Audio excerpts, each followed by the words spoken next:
Bom dia, este é um momento de reflexão. Fortaleça o seu coração e repasse esta mensagem a todos que ama. Se vos tenho falado de coisas terrestres e não me credes, como crereis se vos falar das celestiais? Palavras de Jesus do Evangelho de João, capítulo 3, versículo 12. No intercâmbio com o mundo espiritual, é frequente a reclamação de certos estudiosos relativamente à ausência de informações das entidades comunicantes no que se refere às particularidades alusivas às atividades em que se movimentam.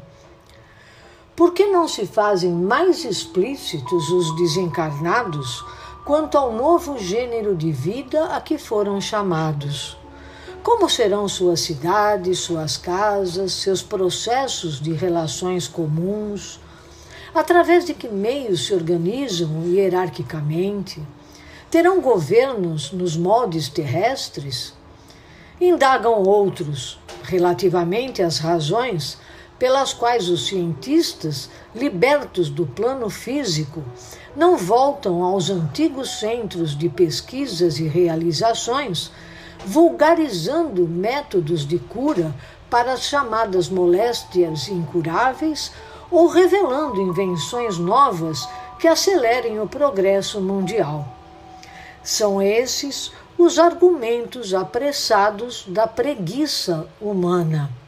Se os espíritos comunicantes têm tratado quase que somente do material existente em torno das próprias criaturas terrenas, num curso metódico de introdução a tarefas mais altas, e ainda não puderam ser integralmente ouvidos, que viria a acontecer se olvidassem compromissos graves, dando-se ao gosto de comentários prematuros? É necessário, compreender o homem, que Deus concede os auxílios. Entretanto, cada espírito é obrigado a talhar a própria glória. A grande tarefa do mundo espiritual em seu mecanismo de relações com os homens encarnados não é a de trazer conhecimentos sensacionais e extemporâneos, mas a de ensinar os homens a ler os sinais divinos que a vida terrestre contém em si mesma, iluminando-lhes a marcha para a espiritualidade superior. Nesse capítulo, Emmanuel nos faz refletir sobre nossa pequenez diante da criação. Nada melhor expressa o orgulho e vaidade do ser humano senão o querer devassar coisas da natureza divina, sem ter aprendido o que é essencial para a sua evolução, para o seu crescimento moral e espiritual.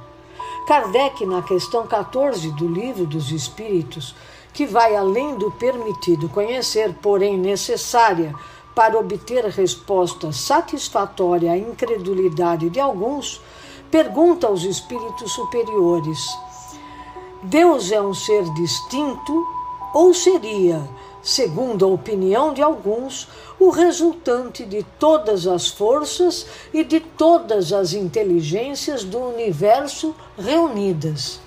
E vem a resposta da espiritualidade: se o for assim, Deus não seria, porque seria o efeito e não a causa. Ele não pode ser ao mesmo tempo um e outra. Deus existe, não o podeis duvidar. É o essencial. Crede-me, não vades além. Não vos percais no labirinto de onde não podereis sair.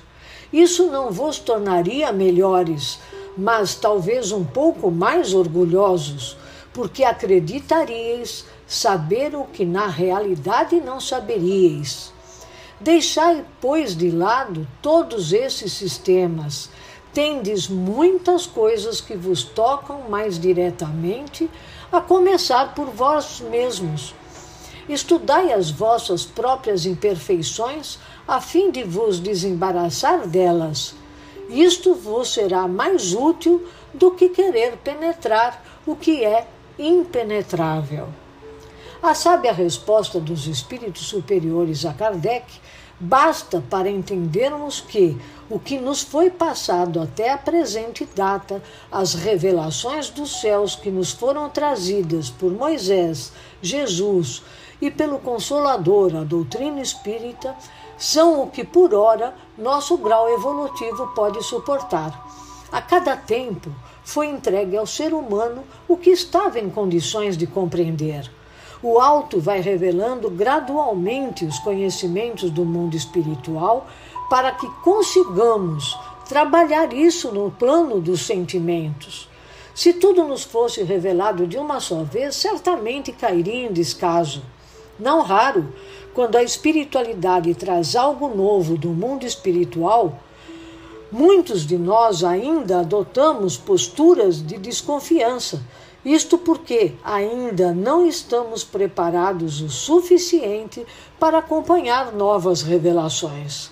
Para quem não tem base de conhecimento, por exemplo, a obra de André Luiz, mostrando a realidade do mundo espiritual e suas implicações com a vida na matéria, pode parecer fantasiosa, como já foi duramente criticada, quando ali nos traz desdobramentos naturais dos princípios da doutrina espírita codificada por Kardec. Temos que entender que há limites nas revelações feitas no intercâmbio entre encarnados e desencarnados, para que não seja prejudicada a marcha evolutiva da humanidade. Temos que entender ainda que a espiritualidade não pode nos privar do esforço próprio do trabalho, que é o recurso essencial para a nossa evolução. É o que Kardec trabalha no capítulo 25 do Evangelho segundo o Espiritismo. Se Deus houvesse isentado o homem do trabalho do corpo, seus membros estariam atrofiados. Se o houvesse isentado do trabalho da inteligência, seu espírito teria permanecido na infância, no estado de instinto animal. Por essa razão, os espíritos superiores são prudentes e ponderados em suas revelações, não podendo fazer por nós aquilo que nos compete. Se tudo o que foi transmitido até agora através das 3 revelações e pelas orientações recebidas constantemente pelos espíritos superiores ainda não foi absorvido pela humanidade, se ainda não sabemos praticar a solidariedade, o perdão, a fraternidade universal, o amor incondicional, se ainda fazemos vítimas do ódio e da insensatez nossos irmãos, por que ansiamos por mais conhecimento do mundo espiritual? Onde está o nosso mérito para que sejamos dignos de compartilhar da sabedoria divina? Deus nos oferece a graça, o auxílio, a inspiração, as oportunidades. Cuidemos de construir cada um a si mesmo, com o vasto material que já recebemos, trabalhando a nossa humildade para tornarmos-nos dignos de alcançar um dia a iluminação que desejamos. Graças a Deus. Mensagem do livro Caminho, Verdade e Vida, capítulo 136, Coisas Terrestres e Celestiais. Psicografado por Francisco Cândido Xavier, pelo Espírito Emmanuel, seguido de nosso comentário. Tenhamos um excelente dia, sempre na companhia do nosso Divino Mestre Jesus.